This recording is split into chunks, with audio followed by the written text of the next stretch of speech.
हवा में सारे अक्षर उड़ते रहते हैं। क्यों सालू? यहाँ आने के बाद वैसे ही पढ़ाई हो जाती है। हाँ, ये सही बात है।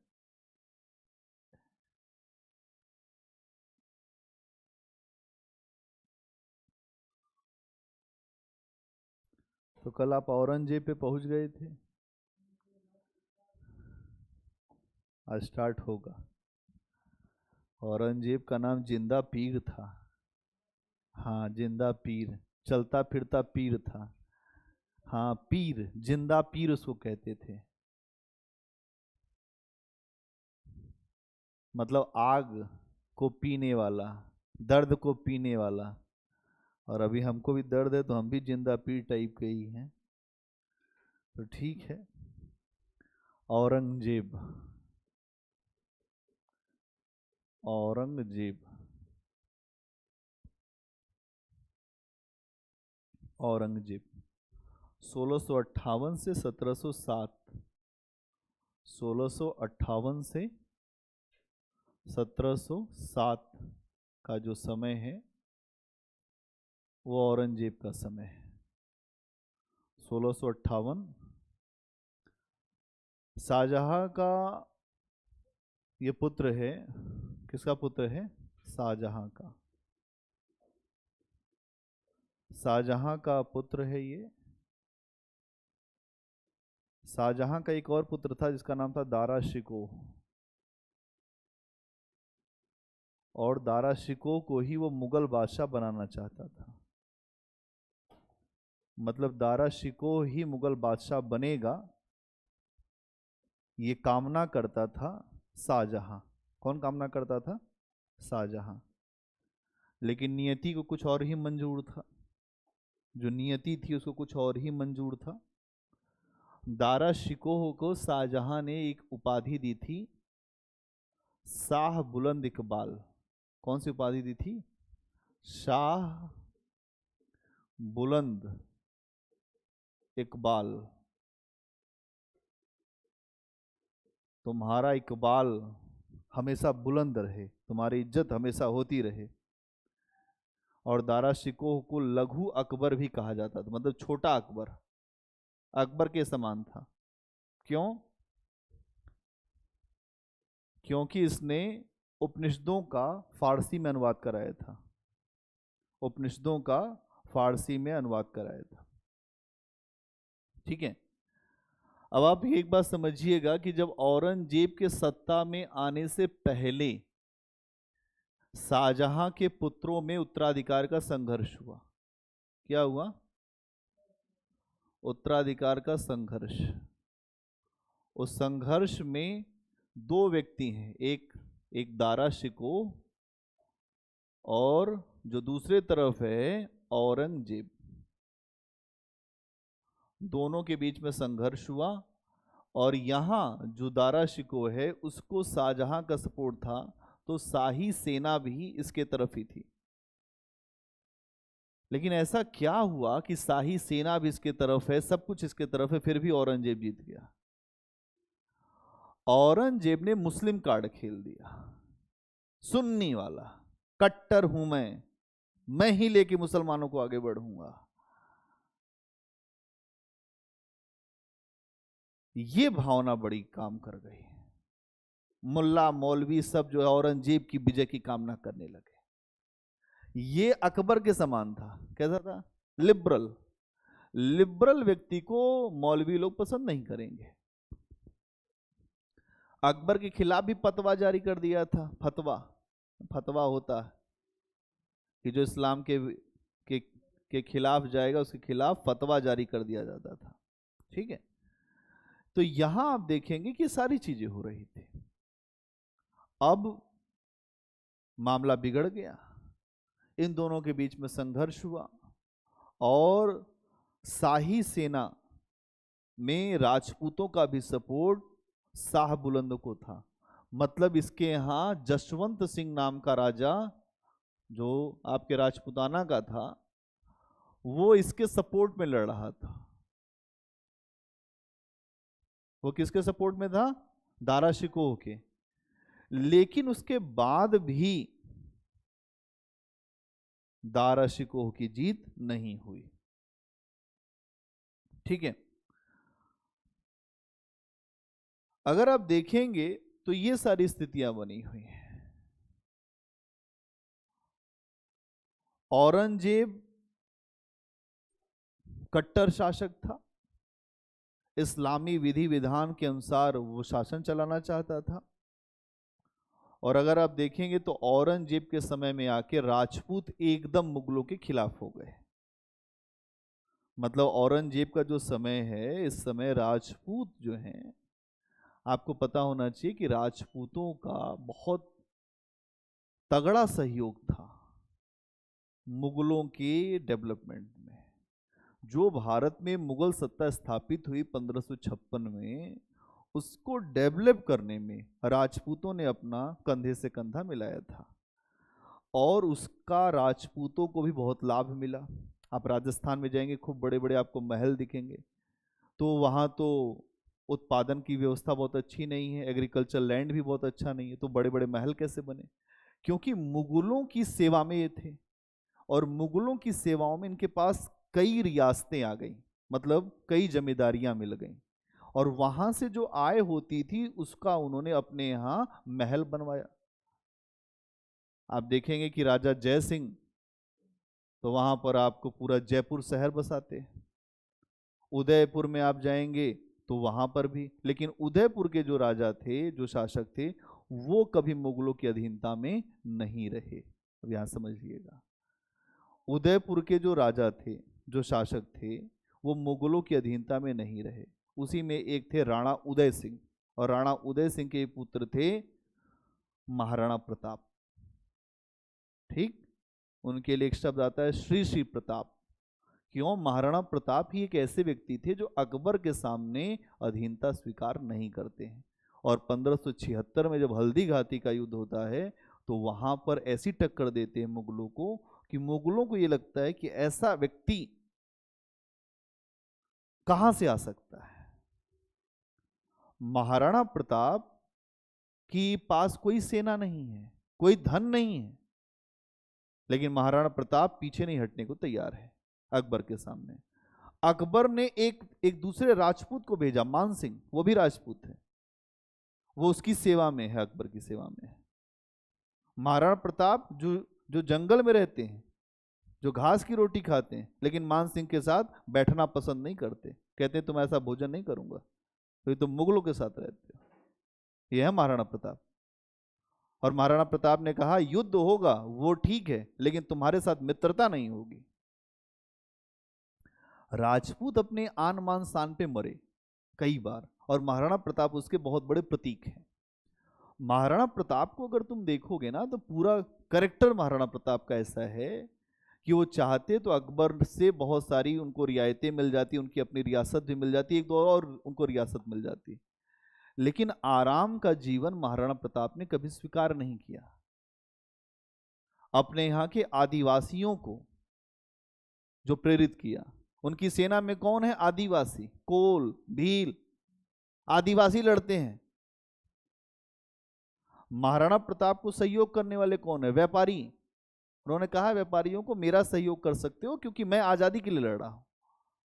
इसीलिए उस समय महाराणा प्रताप का उतना नाम नहीं हुआ, लेकिन वर्तमान में महाराणा प्रताप शिवाजी का नाम इतना ज्यादा है। उसके पीछे इतिहास बताता है, क्योंकि वो विपरीत धारा में बह रहे थे। जब कोई सामान्य धारा में बहता है, उस व्यक्ति का उतना नाम नहीं होता। जब कोई विपरीत धारा में बहकर एक मुकाम हासिल कर ले, उसका ज्यादा नाम होता है, उसकी ज्यादा पहचान बनती है। वही पहचान महाराणा प्रताप की है। लेकिन अब यहां पर राजपूत जो हैं वो मुगलों से अलग हो रहे हैं। क्यों? क्योंकि आपने देखा था कि शाहजहां के समय में ही राजपूतों के साथ वैवाहिक संबंध को बंद कर दिया गया था। यह भी कहा गया था कि हिंदू अब मुस्लिम जो दास दासियों को अपने घर में नहीं रख सकते। मतलब हिंदू जो लोग हैं वो छोटे होते मुसलमानों की अपेक्षा। तो शाहजहां का अप्रोच इस तरीके का था। अब शाहजहां के बाद औरंगजेब सत्ता पे आता है। औरंगजेब चूंकि दारा शिकोह को हटा कर आया है। दारा शिकोह एक लिबरल व्यक्ति है, वो हर धर्म के सम्मान की बात करता है, इसीलिए इसको लघु अकबर कहा गया। लेकिन औरंगजेब ने मुल्ला मौलवियों को अपने पक्ष में करके सत्ता प्राप्त किया था, इसलिए औरंगजेब जब आता है तो और कट्टर हो गया। उसने राजपूतों के साथ और संबंध बिगाड़ दिए। उसने राजपूताना में, मारवाड़ में अपना जो दखल दिया। क्यों दखल दिया? क्योंकि ये जो जसवंत सिंह हैं ये इसके खिलाफ लड़े थे, और इसी बीच जसवंत सिंह की मृत्यु हो गई 1678 में। और जब जसवंत सिंह की मृत्यु हुई तो उनका कोई उत्तराधिकारी नहीं था। अब औरंगजेब ने कहा कि उत्तराधिकारी नहीं है तो हम यहां पर अपना व्यक्ति बिठाएंगे। तो धीरे धीरे राजपूतों के मामले में वो उलझता चला गया। अभी तक कोई भी मुगल शासक राजपूतों के मामले में उलझना नहीं चाहता था, क्योंकि राजपूत एग्रेसिव जाति थी और अपने हिसाब से लड़ती थी अपनी सत्ता को बचाए। क्योंकि जब मुगल और राजपूतों के संबंध स्थापित हुए थे तो ये कहा गया था कि हम आपके आंतरिक मामलों में दखल नहीं देंगे, आपके धर्म में दखल नहीं देंगे, आप हमारा सहयोग करिए। लेकिन अब राजपूतों के आंतरिक मामलों में भी दखल होने लगा, जो धार्मिक मामलों में भी दखल होने लगा, और अब देखेंगे आगे चल के औरंगजेब मंदिरों को भी तोड़वाता है। काशी विश्वनाथ का जो मंदिर है बनारस में, वो भी औरंगजेब के ही समय में तोड़ा गया, और वहां पर अभी एक मस्जिद बनी है, ज्ञानव्यापी मस्जिद। कौन सी? ज्ञानवापी मस्जिद। उसी मस्जिद को लेकर अभी विवाद चल रहा है, उसी मस्जिद को लेकर अभी विवाद चल रहा है ना। अब यहां समझिएगा कि हाँ, और भी बहुत जगह जो मथुरा में भी मंदिर तोड़े। तो ये जो मस्जिद का विवाद है कि औरंगजेब के आदेश के अनुसार ये काम किया गया था, जो आदेश था उसके अनुसार काम किया गया था, और आदेश से ही ये सारी चीजें हुई। क्यों ऐसा कर रहा है औरंगजेब? क्या ऐसा है औरंगजेब के दिमाग में? औरंगजेब अपने शासन से मौलवियों को संतुष्ट करना चाहता है, इस्लामिक धर्मगुरुओं को संतुष्ट करना चाहता है, और वो कट्टर सुन्नी है। इस्लाम में जो दो प्रकार की विचारधारा है, एक सिया एक सुन्नी। सिया लिबरल है और एक दूसरे का सहयोगी है, एजुकेटेड लोग हैं वहां पे, आपको बहुत अच्छे अच्छे लोग मिल रहे हैं। ईरान जो शिया बाहुल देश है, भारत में आपको दो वर्ग दिखाई देंगे, एक तो सुन्नी एक सिया। जो सुन्नी है वो कट्टर है, जो मोहम्मद साहब ने बोला जो उनकी सुन्नी की परंपरा पर आगे बढ़ गए वो सुन्नी कहलाए, और जो शिया हैं वो उनकी विचारधारा को लेकर आगे बढ़ते हैं। तो यहां पर ये आप देखेंगे कि औरंगजेब में कट्टरता इसलिए क्योंकि वो सुन्नी विचारधारा को फॉलो करता है और उसी को लेकर आगे आया भी था सत्ता में। अब इसने बहुत विस्तार करने का प्रयास किया। औरंगजेब सत्ता पे आता है, खूब विस्तार करने का प्रयास करता है, और इसकी नीतियों के कारण ही आगे चल के इसने खूब विस्तार किया। औरंगजेब ने दक्षिण भारत, जो दक्षिण भारत है, यहां पर मतलब लगातार आक्रमण उत्तर भारत से करने लगा दक्षिण भारत में, और दक्षिण भारत को सीधे नियंत्रण में लाने का प्रयास करने लगा, सीधे नियंत्रण। और अभी तक आपने हिस्ट्री जो भी पढ़ी है उसमें आपने देखा होगा कि दक्षिण भारत को जो भी सीधे नियंत्रण में लाएगा उसका विनाश हो जाएगा, क्योंकि उत्तर और दक्षिण में बहुत ज्यादा अंतर है। एक तो दूरी है पहली बात, और अगर आपने अपनी राजधानी छोड़ के दक्षिण आप गए तो आपकी राजधानी में विद्रोह हो जाएगा, और यही हुआ औरंगजेब के साथ। औरंगजेब लंबे समय तक यहां बैठ गया दक्षिण में जाके, और यहां पर जो इसका पूरा स्टेट है यहां विद्रोह होने लग गए। लोग कहते हैं पहले अपना घर बचाओ फिर दूसरे को बचाना। अपने घर में आग लगी और आप दूसरे घर में जाके पानी फेंक रहे हो तो अपना घर तो जल ही जाएगा, और जो दूसरे घर में जो हो रहा है वो तो होगा ही। औरंगजेब अपना घर नहीं बचा पाया, नीचे जाकर अपना विस्तार करने लगा। तो विस्तार करने लगा, और विस्तार करते करते करते करते हर वर्ग इससे असंतुष्ट हो गया। आप देखेंगे एक तो दक्षिण में विस्तार, इसके अलावा उत्तर भारत में भी विस्तार। जैसे आप देखें एक समुदाय है जाट। अभी आप देखते हैं उनकी स्थिति है, ठीक है। औरंगजेब के खिलाफ जो बहुत बड़ा विरोध हुआ वो विरोध हुआ जाटों का। क्यों हुआ? क्योंकि राजस्थान, पंजाब और मध्य प्रदेश के आसपास के इलाकों में जब औरंगजेब विस्तार करने लगा तो वहां के जो किसान थे वो थे जाट। उन्होंने विरोध किया, और इसलिए विरोध करते थे क्योंकि इनके जो अधिकारी थे, मुगल अधिकारी थे, बहुत अत्याचार करते थे, हमेशा मारपीट करना, सब कुछ करते थे। और इस विद्रोह को, ये जो जाटों का विद्रोह था, इस विद्रोह को लीड करते थे गोकुल नाम के व्यक्ति। क्या नाम था? गोकुल।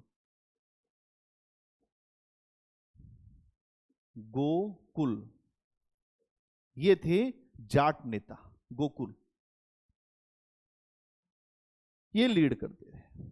अब ये लीड कर रहे हैं, लेकिन थोड़े ही समय में इन्होंने विरोध करना शुरू किया। औरंगजेब बहुत शक्तिशाली था, औरंगजेब ने गोकुल को मरवा दिया। क्योंकि जो बहुत शक्ति में रहता है ना, वो आपके विरोध को स्वीकार नहीं कर पाएगा। औरंगजेब चलता फिरता मृत्यु दंड था, जहां वो जाए वहीं मार दे, इतना खतरनाक था। क्योंकि अपने अपने भाई की हत्या करके जो गद्दी पर आएगा तो उसके हाथ तो वैसे ही खून लगा है। दारा शिकोह को मारने के बाद पूरे दिल्ली में घुमवाया गया था। दारा शिकोह को मारने के बाद सब जगह घुमाया गया कि देख लो, भाई है, छोड़ा नहीं, तुमको क्या ही छोड़ूंगा। दहशत पैदा करना औरंगजेब का काम यही था। आगे चल के हत्या हो गई गोकुल की। फिर एक व्यक्ति आते हैं राजा राम, अगले जाट नेता राजा राम। राजा राम ने कहा कि हमको मारो चाहे जो करो, विद्रोह करके ही मानेंगे। राजा राम ने भी फिर सबको एकजुट किया, लेकिन उनको भी मार दिया गया। तो गोकुल के बाद कौन आते हैं? राजा राम। लेकिन राजा राम भी समाप्त कर दिए गए, राजा राम का भी काम खत्म। अब अगले व्यक्ति आते हैं 1752 में सूरजमल, जिनको अफलातून कहा जाता है जाटों का। राजा सूरजमल। सूरजमल ने जाटों को एक शक्ति के रूप में भारत में खड़ा कर दिया। जाट आज जो कुछ भी हैं वो सूरजमल के कारण है। आज जितने भी हैं जाट जिनकी स्थितियां मजबूत हैं, वो स्टार्टिंग के इनके नेताओं की हत्या हुई। लेकिन बाद में जो जाट नेता आए सूरजमल, उनको अफलातून कहते हैं, मतलब जहां जाए वहीं जीत जाते थे। जबरदस्त सपोर्ट था उनको, मतलब वो एक सर्वमान्य नेता थे। और आप देखेंगे इन्होंने एक नया राज्य स्थापित किया, भरतपुर राज्य। अभी जो आप देखेंगे भरतपुर कभी जाएं तो भरतपुर में जो राज्य स्थापित है, आगरा, मथुरा और भरतपुर के आसपास का, वो राज्य स्थापित किया गया सूरजमल के द्वारा 1752 में। तो यहां पे अगले व्यक्ति कौन है? राजा राम। और फिर कौन है? सूरजमल। कौन है? सूरजमल।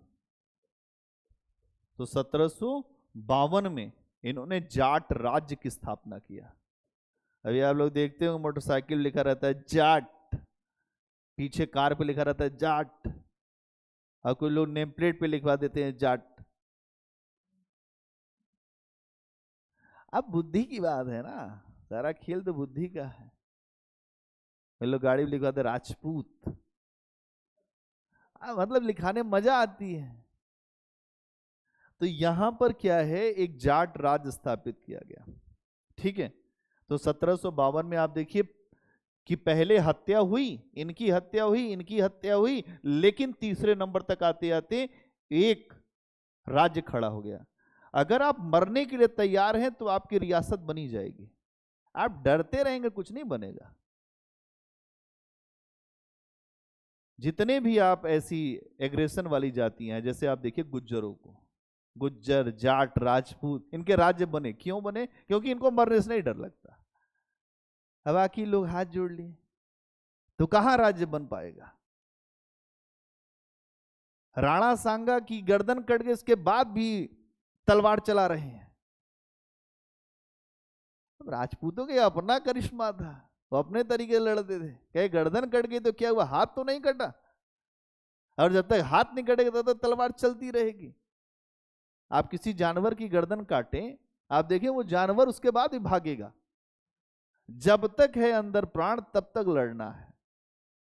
इसीलिए 12 बरस लो कुकर जीवे अरु 13 लो जिए सियार, बरस 18 छत्री जीवे आगे जीवन को धिक्कार। 18 साल से ज्यादा अगर छत्री जी गया तो बेकार है इसका जीना। क्यों दीपक?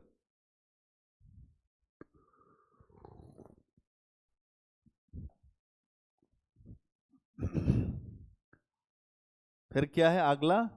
ये हो गया जो जाट राज, एक विद्रोह हुआ। एक दो लाइन लिख दो, थोड़ा कुछ बातें लिख दो, नहीं तो तुम्हारे दिमाग सब उड़ जाएगा कहानी।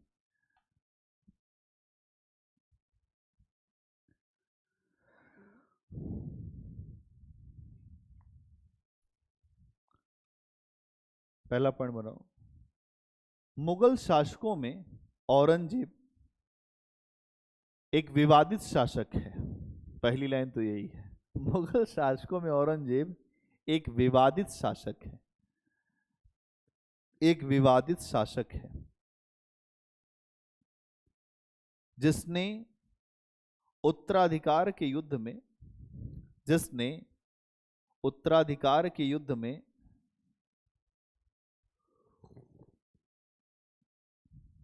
अपने भाइयों को हराया था, जिसने उत्तराधिकार के युद्ध में अपने भाइयों को हराया था। इसके पश्चात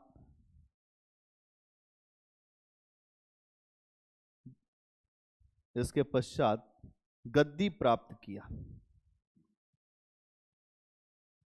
अगला पॉइंट, इसने अपने साम्राज्य का अत्यधिक विस्तार किया। इसने अपने साम्राज्य का अत्यधिक विस्तार किया, परंतु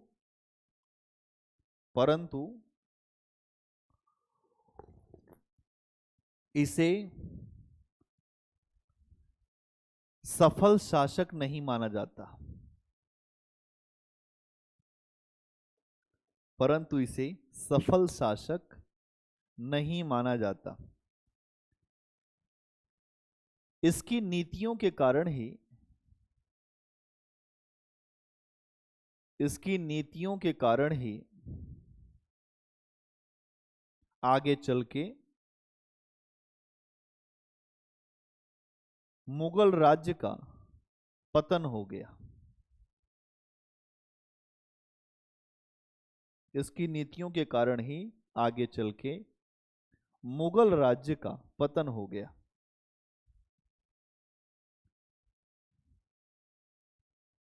अब पहला पॉइंट बनाइए, जाट विद्रोह। जाट विद्रोह,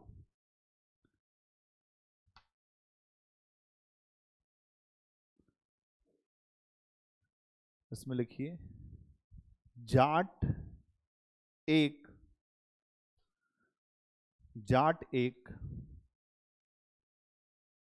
खेती किसानी करने वाला समुदाय था। जाट एक खेती किसानी करने वाला समुदाय था। जाट एक खेती किसानी करने वाला समुदाय था जिनका विस्तार पश्चिमी उत्तर प्रदेश,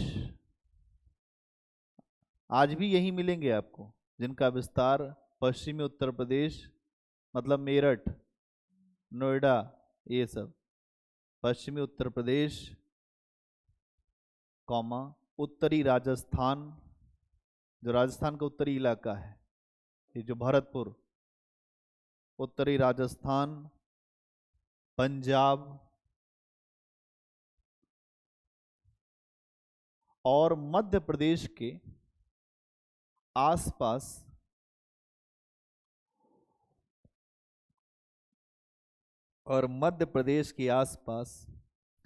निवास करते थे।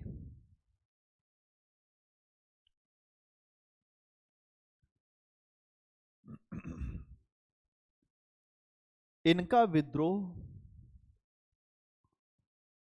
विद्रोह मुगल अधिकारियों के अत्याचार के खिलाफ था।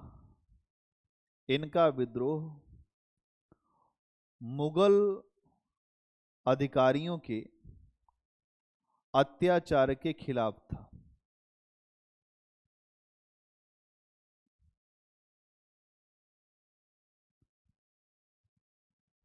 इस विद्रोह के आरंभिक नेता गोकुल थे। इस विद्रोह के आरंभिक नेता गोकुल थे। किंतु थोड़े ही समय में उन्हें मार दिया गया। इस विद्रोह के आरंभिक नेता गोकुल थे,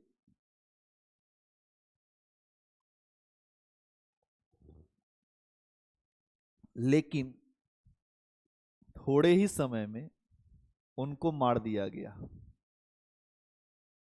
आगे चल के राजा राम नाम के व्यक्ति ने आगे चल के राजा राम नाम के व्यक्ति ने राजा राम नाम के व्यक्ति ने विद्रोह किया, किंतु इन्हें भी मार दिया गया।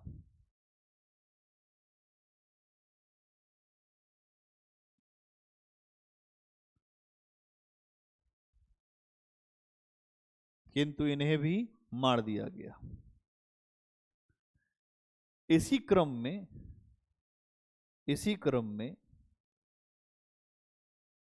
1752 में सूरजमल नाम का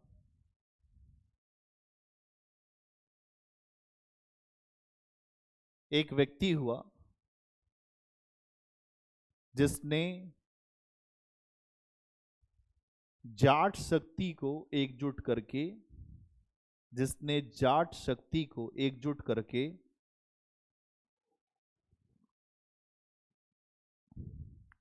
एक स्वतंत्र राज्य की स्थापना की। जाट शक्ति को एकजुट करके स्वतंत्र राज्य की स्थापना की। तो आपने देखा, औरंगजेब की नीतियों के कारण एक राज्य बन गया, जाटों का राज्य। अभी तक कोई राज्य नहीं था जाटों का, ये समय औरंगजेब के समय बना। अगला पॉइंट बनाइए, बुंदेला विद्रोह। बुंदेला, तो बुंदेलखंड में लोग रहे होंगे। बुंदेला विद्रोह, हाँ, बुंदेला विद्रोह अगला पॉइंट।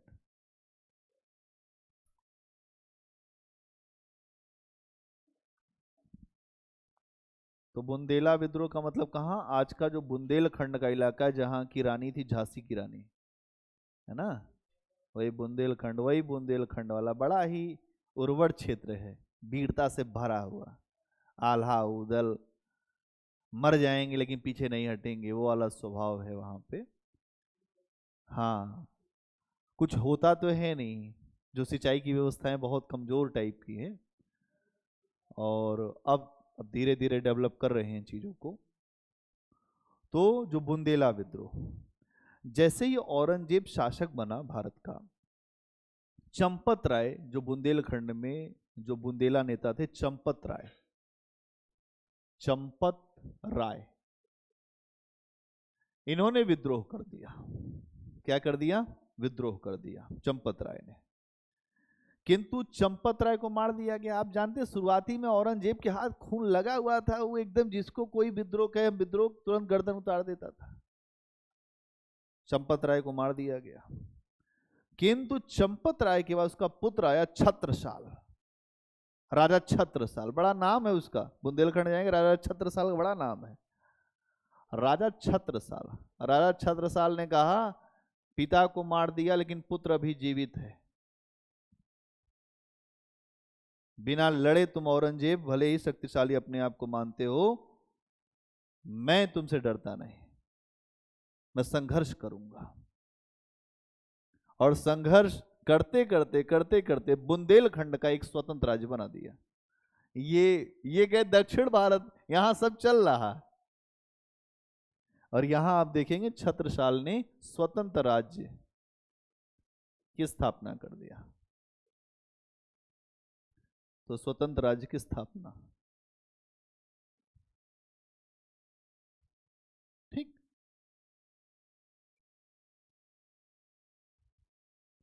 इसके अलावा हरियाणा में एक वर्ग था सतनामी।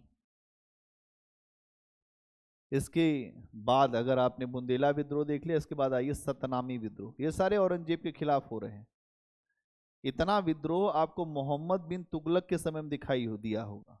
उसके बाद सबसे ज्यादा विद्रोह औरंगजेब के समय में हो रहा है। इतने शक्तिशाली हो तो इतना विद्रोह क्यों हो रहा है? क्योंकि कट्टर पंथ से देश नहीं चलता है। राजा बन गए तो क्या करोगे? आग लगा दोगे? हाँ, इसके अंदर वही था। अब सतनामी कौन है? ये भी एक किसानों का समुदाय है जो सतनामी।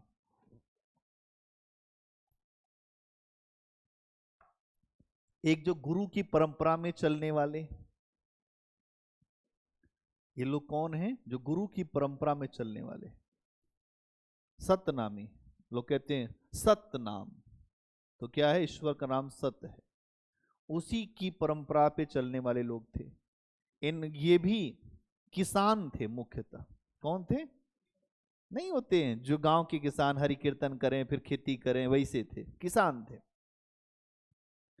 और ये हरियाणा के मेवात और नारनौल, ये दो जिला के, मतलब दो जिले हैं। मेवात अभी भी जिला बन चुका है, मेवात और नारनौल। नारनौल, इन दोनों इलाकों में इनका बड़ा प्रसार था, मेवात और नारनौल में, ठीक है। और आप देखेंगे कि ये संत रविदास को मानते थे।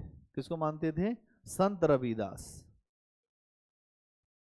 तो संत रविदास जो बनारस के संत हैं, हरिजन हैं, उनको मानने वाले थे, संत रविदास को मानने वाले थे। और यहां पर ये क्या था, ये एक बार क्या हुआ, किसानों और जो मुगल सिपाही उनमें हो गई लड़ाई। किसान और मुगल सिपाही में लड़ाई हो गई। तो मुगल सिपाहियों ने पहले मार दिया किसानों को, फिर किसानों ने घेर लिया,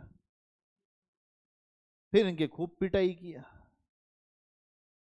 भाई गांव में आप जाइए, जब जब पुलिस जाती है तब भी घेर लेते हैं गांव वाले। कई घटना हो गई उत्तर प्रदेश में। अभी आपने देखा था कि वो सीओ साहब मार दिए गए। गांव पहुंचे, वहां पे पूरा एलएमजी लगा रखे लोग बैठे गांव में, घेर लिया। मतलब ये स्थिति है कि अगर आप किसी गांव में पहुंचे तो वहां पर या जो किसान हैं उनकी एकजुटता होती है ना, जहां भीड़ होगी वहां एकजुटता होगी। तो यहां पर ये एक संघर्ष रहा, तो ये भी विद्रोह हुआ। इसके अलावा राजपूत विद्रोह जो सबसे बड़ा यहां फैक्टर है, ये सारे विद्रोह, इसके अलावा राजपूत विद्रोह। राजपूत अभी तक मुगलों का सबसे विश्वसनीय साथी था, और इन्हीं के दम पर मुगल धीरे धीरे आगे बढ़ रहे थे। मतलब ये मजबूत प्रहरी हैं। अब चूंकि राजपूतों को अकबर ने अपने पक्ष में किया था, बहुत सोच समझ के किया होगा, लेकिन औरंगजेब चूंकि अभी छोटी सोच का व्यक्ति है, उसको ये नहीं पता है कि राजपूतों को हटाने के बाद या उनके मामले में अगर जब हम दखल देंगे तो आगे चल के क्या होगा। राजपूतों को भारत में शासन करने का एक अधिकार मिला हुआ था, और उस पर आम जनता की सहमति भी थी। मुगलों को कोई भारत में स्वीकार नहीं कर रहा था, लेकिन जब राजपूतों ने मुगलों को स्वीकार कर लिया तो मुगल भी भारत में स्वीकार्य हो गए। जैसे मान लीजिए कि आप कोई बहुत बड़े आदमी हैं, लेकिन आपको कोई स्वीकार नहीं कर रहा, लेकिन ऐसा व्यक्ति जिसको पूरी दुनिया स्वीकार करती है, अगर वो आपको स्वीकार कर ले तो आप अपने आप पूरा समाज आपको स्वीकार कर लेगा। ऐसा ही मामला यहां पर भी है। अभी आप देखेंगे मारवाड़ राज्य का विद्रोह चल रहा है, तो मारवाड़ राज्य में मामला क्या है, राजा जसवंत सिंह की मृत्यु हो चुकी है मारवाड़ में, ठीक है, और औरंगजेब राजा जसवंत सिंह के स्थान पर किसी और व्यक्ति को सत्ता में लाना चाहता है। तो संघर्ष का बिंदु यही है। मारवाड़ एक बहुत ही महत्वपूर्ण इलाका था जहां पर अधिकार, अप्रत्यक्ष रूप से अधिकार चाहता था औरंगजेब, और राजपूत इसके लिए तैयार नहीं थे, और यहां पे जो केंद्रीय प्रशासन के अधीन कर दिया गया। ठीक, आगे क्या हुआ, औरंगजेब ने कहा ऐसा है कि जब तक राजा जसवंत सिंह का कोई योग्य व्यक्ति नहीं आता तब तक मारवाड़ जो है केंद्रीय प्रशासन के अधीन रहेगा। मतलब मुगल केंद्रीय प्रशासन, एक तरह से मुगलों का झंडा फहरेगा, या मुगल केंद्रीय प्रशासन के अधीन रहेगा मारवाड़। कौन सा इलाका, मारवाड़। और मारवाड़ का कौन मालिक था, जसवंत सिंह, और जसवंत सिंह की मृत्यु हो गई है ना, और जसवंत सिंह की मृत्यु के बाद कोई इसका उत्तराधिकारी नहीं था, उत्तराधिकारी नहीं था, और उसी के बाद औरंगजेब ने यहां पर केंद्रीय प्रशासन का नियंत्रण कर दिया, केंद्रीय प्रशासन का नियंत्रण कर दिया, कि जो केंद्रीय प्रशासन है उसका नियंत्रण। ठीक है, अब इस बात का विरोध होने लगा। वहां एक व्यक्ति था दुर्गादास राठौर, मारवाड़ में।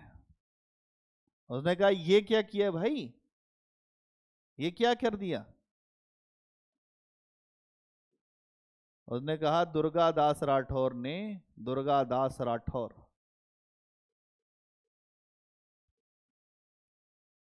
कहा ये नहीं चलेगा, ये राजपूताना है, ऐसा सब नहीं चलेगा। अब एक अल्पवयस्क पुत्र था जो जसवंत सिंह का, मतलब उस समय योग्य उत्तराधिकारी तो नहीं था, लेकिन अल्पवयस्क पुत्र था अजीत सिंह। कौन था, अजीत सिंह, इसका पुत्र है। क्या नाम है, अजीत सिंह। इसने कहा अजीत सिंह गद्दी पर अभी आएंगे। अजीत सिंह को गद्दी पर बिठा दिया दुर्गादास राठौर ने। किसको बिठा दिया, अजीत सिंह को गद्दी पर जो बिठाने का प्रयास करने लगा, या उसका उत्तराधिकार उसको दिलाने का प्रयास करने लगा, अजीत सिंह को। लेकिन औरंगजेब अजीत सिंह को राजा मानता ही नहीं था। वो कहा और अजीत सिंह नहीं बनेगा। अजीत सिंह ने फिर जो है दुर्गादास राठौर के साथ लंबा संघर्ष किया औरंगजेब के लिए, और जब 1707 में औरंगजेब की मृत्यु हो गई तो अजीत सिंह ही मारवाड़ का राजा बना। लड़ता रहा, लड़ता रहा, लड़ता रहा। औरंगजेब जब तक जीवित था तब तक वो गद्दी पर बैठ नहीं पाए, लेकिन जैसे ही औरंगजेब की मृत्यु हुई, नींद, जैसे ही औरंगजेब की मृत्यु हुई, ऐसी बस पे सवारी करो गाड़ी लड़ जाएगी। जैसे औरंगजेब की मृत्यु हुई वैसे ही तुम देखोगे कि यहां अजीत सिंह शासक बन गया। क्या समझ में आ गई बात। तो औरंगजेब हर जगह पैर फंसा के रखता था। कहीं वो जाटों के मामले में कूद रहा है, वो सतनामियों के मामले में कूद रहा है, वो बुंदेलों के मामले। क्या जरूरत है तुमको इतना करने का। और उसके बाद जब इसकी मृत्यु हुई सब खड़े हो गए, इनके जितने वंशज थे सबकी बड़ी पिटाई हुई। माँ बाप जैसा करते हैं वैसे ही बच्चों को मिलता है। अगर माँ बाप अच्छा काम करके जाते हैं तो बच्चे को भी इस दुनिया में सम्मान मिलता है और लोग सहयोग करते हैं। और कहें कि तुम्हारे माँ बाप इतने ज़्यादा जो कतली हैं तो तुम्हारे साथ हम क्या करेंगे। जो कतली का मतलब जानते हो, जो मार देता है। ठीक है, अब मराठा एक और शक्ति है जो इनके खिलाफ है। मराठा,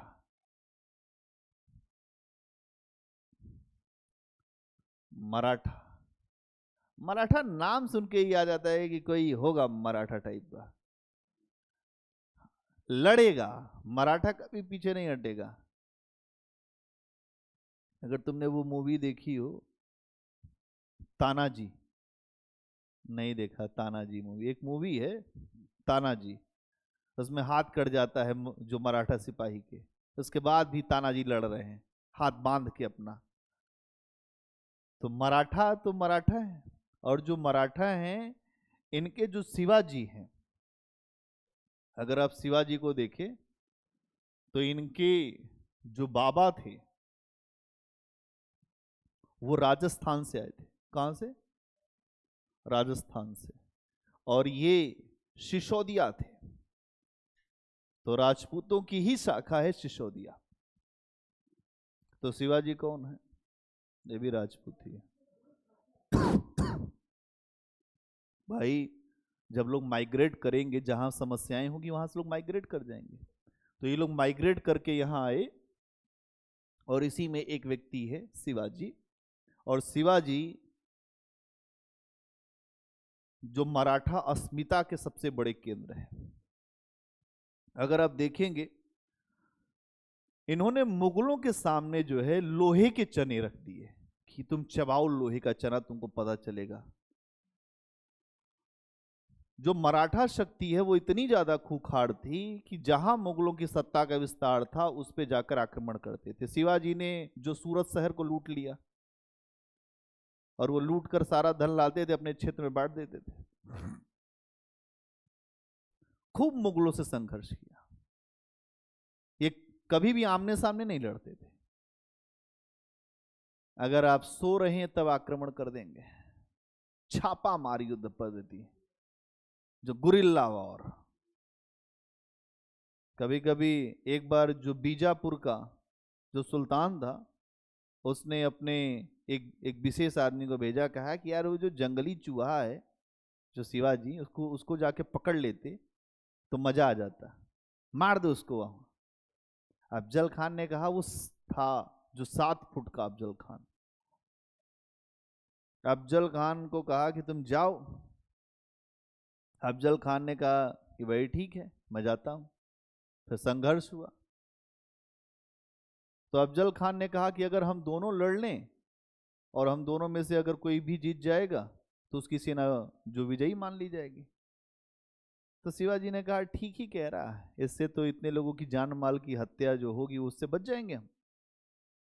अफजल खान ने बुलाया शिवाजी को, आओ तुम मेरे पास। शिवाजी गए। शिवाजी इतने ही बड़े थे, 5 फुट 4-5 इंच के रहे होंगे, उतने ही थे, 5 फुट 6 इंच, इतने ही हाइट थे शिवाजी। और वो था 7 फुट का। आते उसने उनको ऐसे पकड़ लिया जो शिवाजी को। अब शिवाजी ने हाथ पहना था बघनखा, जो बाघों की होते नख के समान। अब मारा वहीं पे, उसको गिरा दिया। हिम्मत कोई जो शक्ति से नहीं, ऐसा नहीं है कि आप बहुत लंबे चौड़े होंगे तब शक्ति आएगी। अफजल खान को मार गिरा दिया, बीजापुर की सेना वहीं पे सब हाहाकार हो गया कि मार दिया अफजल खान, अफजल खान मार दिया। तो शिवाजी इतने बहादुर थे, अकेले भी मार दिए। औरंगजेब को पता, औरंगजेब ने कहा इन सब को चूहों को पकड़ लो, मैं आ रहा हूं दक्षिण भारत। तो ठीक है, सबने कहा ठीक है, हम लोग पकड़ लिया जाएगा। तो मामा था औरंगजेब का, उसका नाम था शाइस्ता खान। क्या नाम था? शाइस्ता खान। उसने कहा मामा तुम कुछ कर सकते हो क्या? मामा ने कहा कि मैं जरूर पकड़ लाऊंगा, तू चिंता ना करो। तो मामा पहुंचे पूना। कहा? पूना। पूना पहुंचे और पूना पहुंच के आराम करने लग गए। तो रात में सोए थे, अचानक शिवाजी आ गए। अभी वो उठ ही नहीं पाए तब तो शिवाजी अंदर घुस गए खिड़की से। शिवाजी ने कहा हमको मारने आए थे, हम तुम्हारे पास। उठते तब तक सारी उंगलियां काट लिया शिवाजी ने। इतना भयभीत हुआ शाइस्ता खान, उसका वहीं पे पुत्र था, उसको ही मार दिया। और जब मार ओर के वहां पे तब हल्ला हो गया कि मुगल सेना को भी, मतलब मुगल सेना भाग खड़ी हुई, उसके सेनापति को मार दिया। हाँ, इसको औरंगजेब ने भेजा था यहाँ पे सेनापति बना के कि जाओ तुम वहां पर जीत के आओ। उसके बाद औरंगजेब ने कहा आज के बाद अपना चेहरा मत दिखाना मामा, बर्बाद कर दिया तुमने मेरी इज्जत को। शिवाजी ऐसे थे, उनको बहुत बड़ी सेना की जरूरत नहीं है, अचानक ही लड़ जाएंगे, आपको पता ही नहीं चलेगा कि कौन आ गया सामने खड़ा। ऐसे शिवाजी थे। इसके बाद भी शिवाजी को एक बार कैद कर लिया गया। जब राजा मान सिंह ने होशियारी के साथ उनसे बात किया, कहे कि नहीं तुम चलो, तुमको वहां पे बहुत अच्छा दिलाएंगे, कैद कर लिया गया। आए आगरा में कैद हो गए, बाद में फल की टोकरी में भाग निकले। शिवाजी हैं, खिलाड़ी टाइप के व्यक्ति हैं। और यहां पर आप जानते हैं कि 1663 में शाइस्ता खां को जो लपेटा था, 1663 में, 1663 में शाइस्ता खां को अचानक हमला किया, और शाइस्ता खां की उंगली तो वहीं पे गिर गई और अपने भाग निकले शाइस्ता खान। उनका पुत्र मारा गया, उंगलियां सारी वहीं गिर गई। तो शिवाजी ने कहा कम कुछ नहीं मिला तो उंगलियां तो मिल गई, उंगलियों से गोटी खेलूंगा।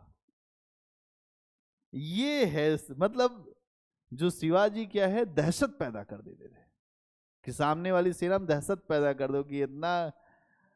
हाँ, आगे चल के अगर आप देखेंगे तो 1665 में जो मान सिंह नहीं था, उसका नाम था राजा जय सिंह, जिसको भेजा था, मान सिंह नहीं। राजा जो मान सिंह है वो तो अकबर के समय में था ना। हाँ, तो राजा जो जय सिंह था उसको भेजा गया 1665 में। औरंगजेब ने भेजा, कहा कि अब तो मामा असफल है, अब तुम जाओ। 1665 में राजा जयसिंह को भेजा, राजा जयसिंह को भेजा, कहा कि इसको पकड़ के ले आओ। ठीक है, तो राजा जयसिंह को भेजते हैं, और फिर उन्होंने जो शिवाजी के साथ जो पुरंदर की संधि किया, और वहीं से शिवाजी फिर आए यहाँ पर जो मुगल राज दरबार में। फिर आप घटना जानते हैं कि वो भाग गए और बाद में चल के उन्होंने अपना राज्य जो मराठा राज्य स्थापित किया। ठीक है, इसके अलावा सिख विद्रोह, औरंगजेब के समय में ये विद्रोह तो हुआ ही, सिखों का भी विद्रोह हुआ। सिखों का विद्रोह, कौन है सिख? पंजाब के आसपास जो गुरु नानक जी की परंपरा में जो लोग रहते हैं उनको सिख कहा गया। सिखों ने भी औरंगजेब का खूब विरोध किया, और अगर आप देखेंगे तो इसके पीछे की कारण क्या है। 1675 में जो सिखों के गुरु थे, गुरु तेग बहादुर, उनको फांसी चढ़ा दिया गया था। अगर हम देखें तो 1675 में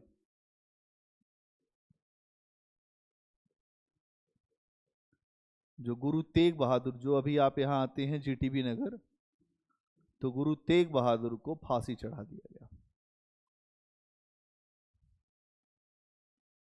फांसी चढ़ा दिया गया। इनको बोला गया तो इस्लाम स्वीकार कर लो, छोड़ देंगे। इन्होंने कहा इस्लाम नहीं स्वीकार करेंगे, मार दो, मरना ठीक है, इस्लाम नहीं स्वीकार करेंगे, तो फांसी चढ़ा दिया। और आगे आप देखेंगे तो ये पूरा तरह से इसके बाद सिखों का जो विरोध, जो वो मुगलों के खिलाफ बहुत ज्यादा होने लगा, क्योंकि गुरु को यहाँ फांसी चढ़ा दिया गया। आपको याद होगा कि गुरु अर्जुन देव को फांसी जहांगीर के समय में चढ़ाई गई थी, वो भी गुरु थे।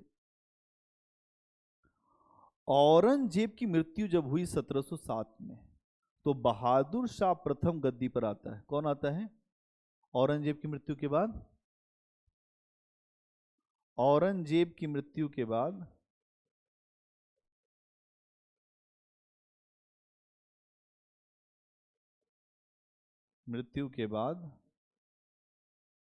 बहादुर शाह प्रथम आता है गद्दी पर, और इसने अपने आप को स्थापित करने के लिए सिखों की सहायता मांगी। आगे चल के सहायता मांगी। तो ये सहायता किससे मांगी थी? तो तो यहां पे उस समय नेता कौन थे? जो गुरु गोविंद सिंह। कौन थे? गुरु गोविंद सिंह। औरंगजेब की मृत्यु कब हुई? 1707। कब हुई? 1707 में। ठीक है, अगला पॉइंट बनाएंगे औरंगजेब की धार्मिक नीति। हाँ चलो लिख लो, तो बुंदेला से लिख लो। ठीक, लिख लो।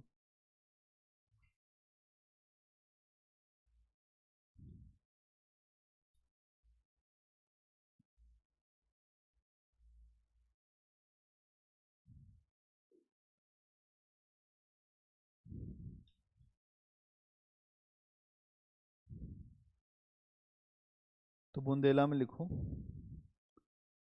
औरंगजेब के शासक बनते ही, औरंगजेब के शासक बनते ही चंपत राय ने, औरंगजेब के शासक बनते ही चंपत राय ने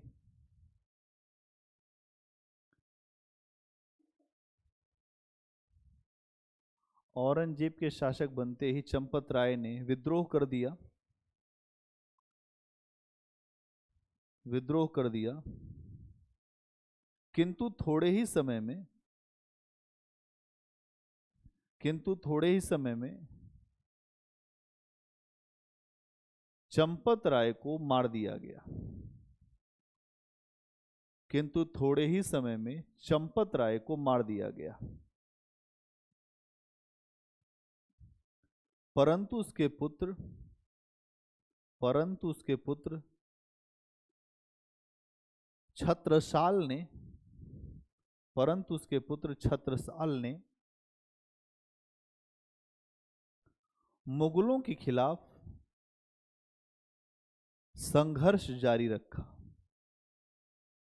परंतु उसके पुत्र छत्रसाल ने मुगलों के खिलाफ संघर्ष जारी रखा और आगे चल के एक स्वतंत्र राज्य की स्थापना की, और आगे चल के एक स्वतंत्र राज्य की स्थापना की।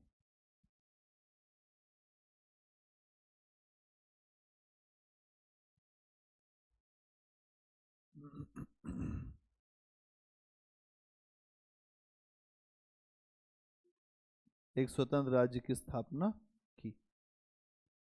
अगला पॉइंट, सतनामी विद्रोह। सतनामी विद्रोह,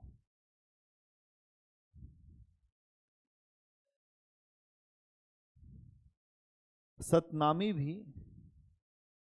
एक किसानों का समुदाय था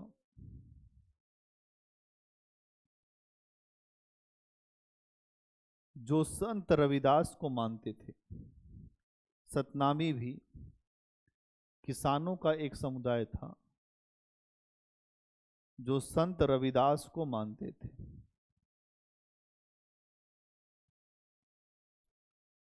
जो संत रविदास को मानते थे।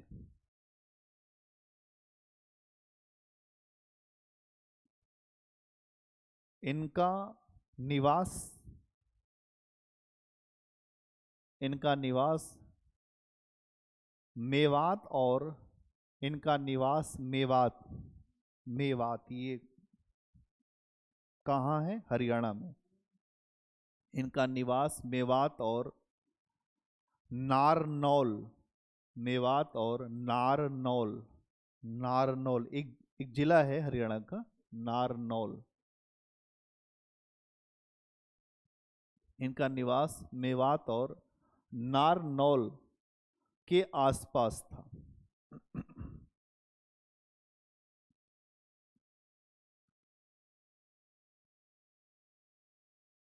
इनके द्वारा भी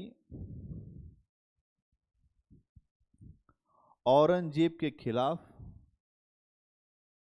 विद्रोह किया गया।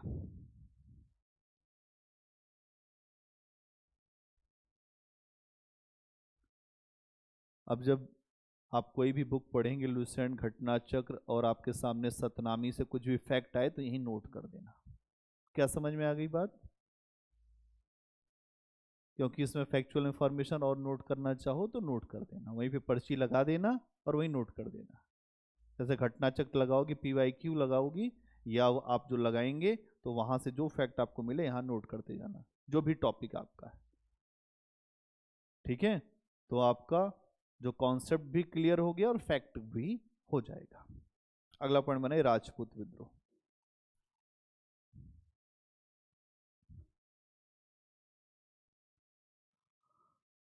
राजपूतों और औरंगजेब के बीच, राजपूतों और औरंगजेब के बीच,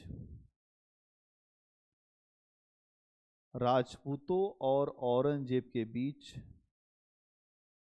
मारवाड़ की सत्ता को लेकर, मारवाड़ की सत्ता को लेकर संघर्ष शुरू हुआ। मारवाड़ की सत्ता को लेकर संघर्ष शुरू हुआ। मारवाड़ की सत्ता को लेकर संघर्ष शुरू हुआ। यह संघर्ष मारवाड़ के राजा जसवंत सिंह की मृत्यु के बाद, यह संघर्ष मारवाड़ के राजा जसवंत सिंह की मृत्यु के बाद हमें दिखाई देता है।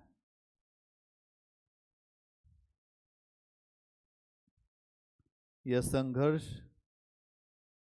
हमें मारवाड़ के राजा जसवंत सिंह की मृत्यु के बाद हमें दिखाई देता है।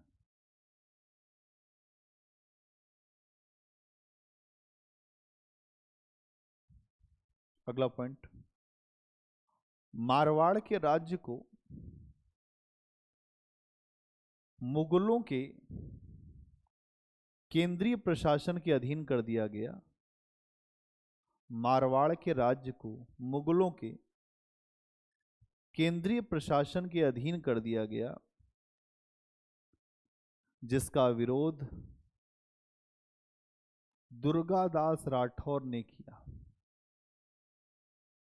जिसका विरोध दुर्गादास राठौर ने किया। इसने जसवंत सिंह के अल्पवयस्क पुत्र, इसने जसवंत सिंह के अल्पवयस्क पुत्र, बहुत छोटे बच्चे, अल्पवयस्क पुत्र अजीत सिंह को, अल्पवयस्क पुत्र अजीत सिंह को गद्दी पर बिठाने का प्रयास किया।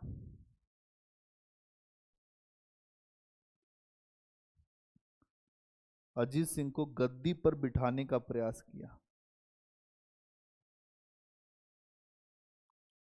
किंतु औरंगजेब की मृत्यु के बाद ही, किंतु औरंगजेब की मृत्यु के बाद ही अजीत सिंह मारवाड़ का शासक बना। औरंगजेब की मृत्यु के बाद ही अजीत सिंह मारवाड़ का शासक बना।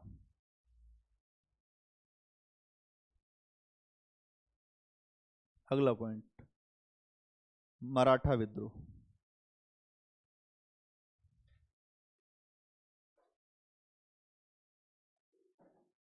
औरंगजेब के सामने मराठों ने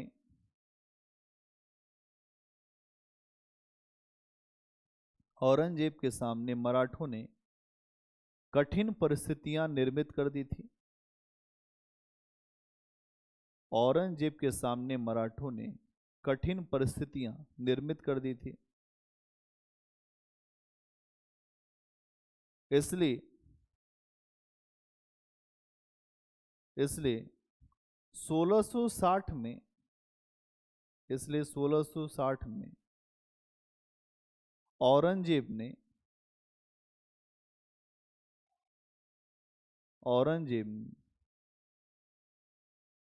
औरंगजेब ने इसे दबाने के लिए औरंगजेब ने इसे दबाने या समाप्त करने के लिए शाइस्ता खां को भेजा।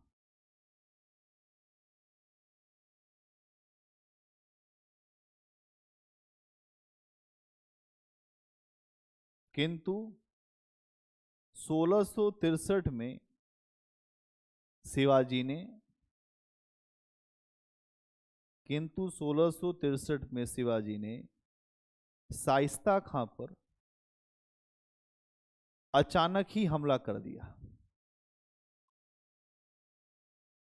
इसके बाद इसे भागना पड़ा।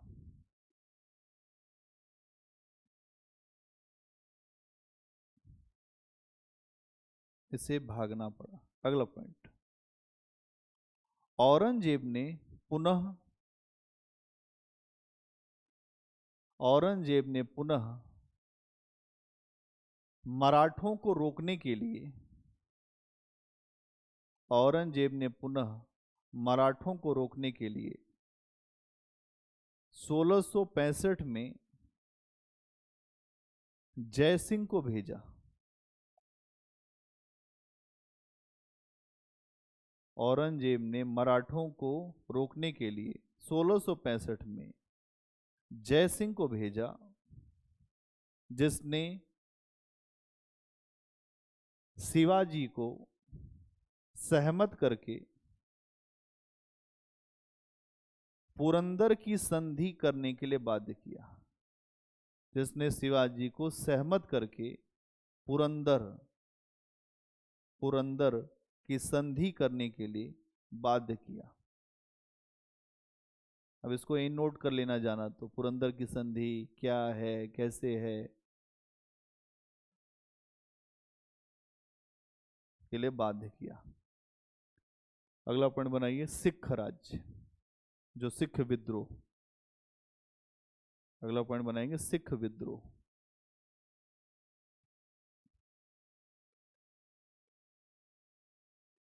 इसमें लिखिए, औरंगजेब के खिलाफ विद्रोह करने वालों में सिख औरंगजेब के खिलाफ विद्रोह करने वालों में सिख सबसे आखिरी थे।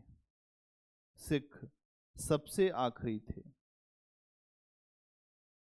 इनका विद्रोह धार्मिक कारणों से हुआ था। इनका विद्रोह धार्मिक कारणों से हुआ था, क्योंकि 1675 में 1675 में सिख गुरु तेग बहादुर सिंह को फांसी दे दी गई, जिससे सिख विद्रोही हो गए। फांसी दे दी गई, जिससे सिख विद्रोही हो गए।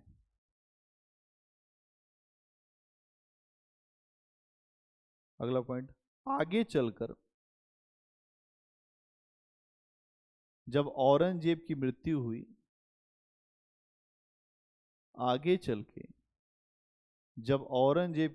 हुई, तो बहादुर शाह प्रथम ने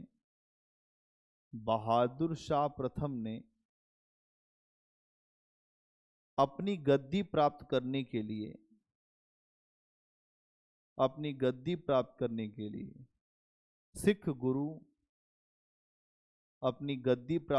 के लिए सिख गुरु गोविंद सिंह से सहायता मांगी। सिख गुरु गोविंद सिंह से सहायता मांगी। ठीक है।